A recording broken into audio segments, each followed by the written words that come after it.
Halo teman-teman, kembali lagi bersama saya Aditya Santoso dalam program Entrepreneur, pengantar kita menuju dunia kewirausahaan. Kali ini saya akan membahas mengenai masalah resiko. Nah, kita langsung masuk aja ke definisi resiko.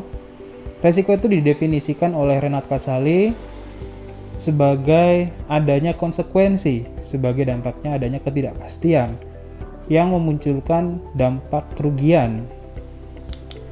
Resiko itu ada dua. Yang pertama resiko murni, yaitu resiko yang muncul akibat dari proses bisnis, dan resiko spekulatif yang muncul dengan adanya potensi keuntungan. Jadi kerugian dan keuntungan muncul bersamaan layaknya perjudian.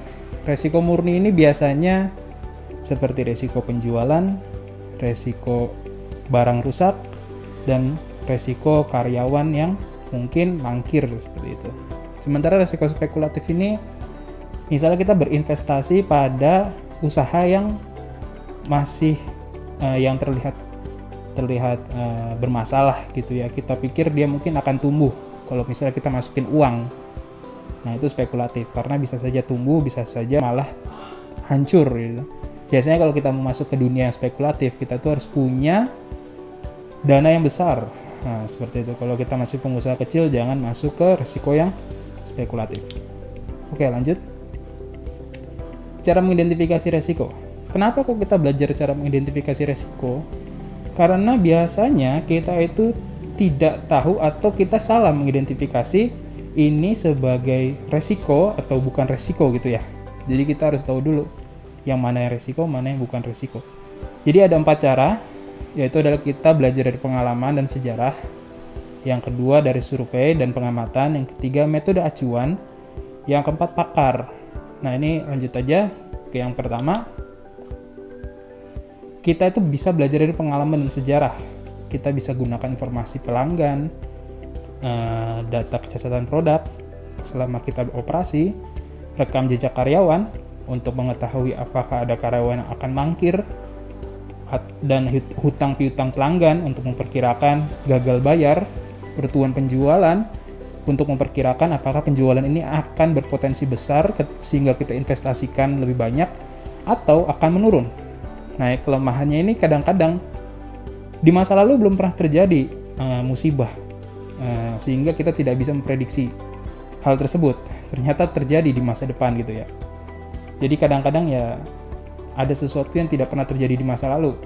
Misalnya Nokia jatuh karena dia tidak pernah memperkirakan munculnya smartphone gitu ya. Di masa lalu kan nggak ada smartphone. Nah, seperti itu. Atau seperti perusahaan-perusahaan retail yang retail baju ya. Dia tidak memperkirakan akan adanya penjualan baju online, akhirnya jatuh seperti itu. Yang kedua itu pengamatan dan survei. Metode ini layak penelitian, tapi ya bisa sederhana sih sebenarnya, nggak usah kompleks. Ini biasanya digunakan untuk mengidentifikasi kebutuhan pasar, kepuasan pelanggan, produk baru, gaya hidup konsumen, dan lokasi usaha. Bisa kita minta bantuan perusahaan survei, tapi kita bisa sih secara mandiri. Kalau kita secara mandiri itu biasanya kita ikut seminar, baca jurnal ilmiah, kadang-kadang baca artikel juga udah cukup sebenarnya. Artikel-artikel yang ada di koran. Maka teman-teman kalau mau masuk dunia bisnis itu harus update koran-koran bisnis seperti Kontan gitu ya. Apalagi The Jakarta Post. Kalau bisa yang luar negeri juga, misalnya New York Times gitu ya. Itu juga. Pokoknya belajar membaca artikel-artikel, berita-berita kayak Bloomberg gitu ya. Itu harus diamati karena di situ nanti akan banyak survei-survei. Misalnya ketika COVID-19 masuk ke Indonesia, survei menunjukkan penjualan mobil mewah menurun, sementara penjualan mobil rakyat yang murah itu naik. Ini kan data survei. Nah, ini bisa kita manfaatkan kalau misalnya kita hidup di penjualan mobil gitu ya. Jadi jangan ditekan tuh penjualan mobil mewah, di stop dulu. Kita perbanyak stok mobil-mobil rakyat gitu ya. Seperti itu. Yang ketiga itu metode acuan. Kita gunakan pesaing kita sebagai acuan resiko penjualan produk. Misalnya kita jualan sepatu. Kita lihat dulu sepatu-sepatu yang ternama dia naik nggak atau turun? Bisa aja turun. Misalnya ketika COVID, anak-anak itu kan nggak pergi sekolah kan, dia sekolahnya di rumah. Otomatis penjualan sepatu tuh turun. Jadi kita lihat nih, naik atau turun nih penjualan sepatu-sepatu yang apa? Penjualan sepatu yang perusahaan besar. Kadang-kadang perusahaan besar mensiasati, dia nggak memproduksi sepatu sekolah, tapi dia memproduksi sepatu gaya. Nah, seperti itu. Karena kan kelihatan sekarang karena COVID-19, orang-orang itu beralih jadi gaya hidup sehat. Penjualan sepatu sekolah turun, tapi sepatu olahraga, sepatu jogging, sepatu buat main futsal, buat main basket itu naik. Nah, seperti itu. Jadi kita menggunakan acuan. Kita lihat dulu nih pesaing kita bergeraknya seperti apa. Nah, kita memperkirakan resiko dari pergerakan pesaing seperti itu. Jadi kita ngikutin, ngekor, ya nggak kenapa. Kalau kita masih kecil, kita ngekor yang besar. Nanti kalau kita udah besar, kita gigit dia. Oke, lanjut ke pakar. Saya ini selalu, kadang-kadang teman-teman itu salah, bahwa pakar itu adalah mereka yang sudah S3, S2, atau profesor. Itu bukan. Pakar itu adalah mereka yang sudah berkecimpung di dunia usaha dan paham dunia usaha tersebut. Misalnya pakar handphone gitu ya. Teman saya itu ada yang jualan handphone gitu. Dia udah pakar di bidang handphone, dia tahu kualitas handphone dan bahkan dia tahu potensi penjualan sebuah handphone. Jadi dia bisa memilih. Nah, ya saya tanya ke dia lah kalau masalah handphone. Dia udah pakar gitu kan. Jadi pakar itu dilihat dari berapa lama dia berkecimpung di suatu bidang. Nah, ini kita tanya, ini resiko penjualan handphone seperti apa ke dia? Nah, pas dia jawab, oh iya, penjualan handphone lagi turun. Kenapa? Bea cukai naik. Oh gitu, bea cukai naik, berarti penjualan handphone akan naik harganya, handphone bekas yang impor. Jadi handphone lokal akan naik penjualannya. Seperti itu. Akhirnya dia menjelaskan, nah itu lebih update daripada seorang akademisi kan? Karena dia langsung di lapangan. Oke, selanjutnya kita sudah tahu nih resiko-resikonya. Lalu kita apain nih resikonya? Kita mengidentifikasi menggunakan 4 hal itu. Kita dari pengalaman, kita lihat dari kita tanya orang ahli, kita lihat survei, habis itu kita lihat kompetitor kita. Lalu kita apakan nih data-data ini? Ya, yang pertama kan sudah teridentifikasi resiko. Misalnya kita ambil contoh PPKM. Penjualan kita akan turun nih akibat PPKM diperpanjang. Lalu kita analisis resiko tersebut. Nah, kita memprioritaskan resiko dari yang paling besar hingga kecil. Jangan kebalik. Ingat, yang resiko yang paling besar itu adalah yang paling berdampak pada usaha kita. Yang remeh itu nomor 2 lah. Pokoknya paling berdampak. Misalnya produk tak terjual sama alat rusak itu mana sih yang lebih besar? Nah, kan ya tentu aja produk yang tak terjual. Kalau alat rusak kan masih bisa kita beli, masih bisa kita pinjam, atau masih bisa kita alihkan produksinya ke rekanan kita gitu kan, kalau alat kita rusak. Tapi kalau penjualan kita habis, tidak ada, penjualan kita itu turun, ya udah, bisnis kita over, kita kehilangan customer. Jadinya kita harus tahu mana yang beresiko lebih besar. Soalnya nanti akan ada berpengaruh di dampak yang ketiga nih, tahap yang ketiga, yaitu adalah perencanaan resiko. Kalau kita salah dalam analisis resiko, perencanaan resiko kita juga akan salah. Ya, jadi di perencanaan resiko ini kita menyusun bagaimana cara kita menghadapi resiko tersebut dari yang paling besar hingga yang paling remeh. Misalnya resiko penjualan disiasati dengan mempersiapkan produk lainnya untuk menutupi target penjualan. Misalnya kita jualan handphone. Kita tahu bahwa penjualan handphone akan turun karena tadi harga cukai naik gitu ya. Ya udah, kita sambil jualan motor kan nggak kenapa. Yang penting kita punya pemasukan, perusahaan kita tetap muter gitu kan. Yang keempat itu adalah pengawasan.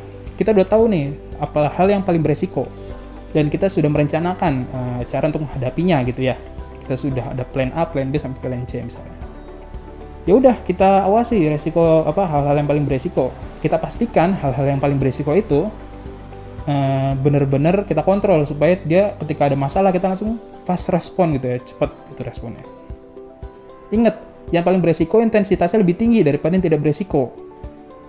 Misalnya kita ngomong ini penjualan tuh resikonya tinggi gitu ya. Ya udah, kita kontrol dia per hari. Sementara mesin kita kontrol per minggu misalnya seperti itu.